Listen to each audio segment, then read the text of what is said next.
TMC ক্ষমতা চলে যাওয়ার পরে টিএমসির দাদাগিরি একদম চলে গেছে, কিন্তু এই হরলিক্সটা দাদার এখনো দাদাগিরি যায়নি।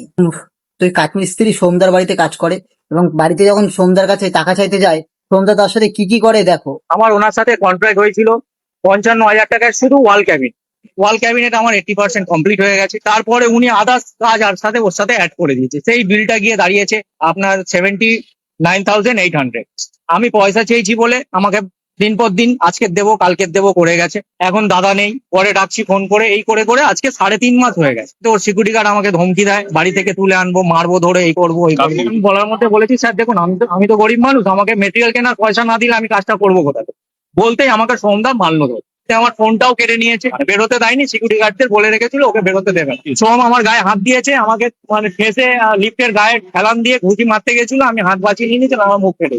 বাহ, মুভিতে সে হিরো অ্যাক্টিং করতে পারে, কিন্তু রিয়েল লাইফে ভিলেনের থেকে কিছু কম না। এই ঘটনা পরে কাঠমিস্ত্রি সৌমের বিরুদ্ধে থানাতে অভিযোগও করে। এবার দেখা যাক আইন কি ব্যবস্থা নেয়।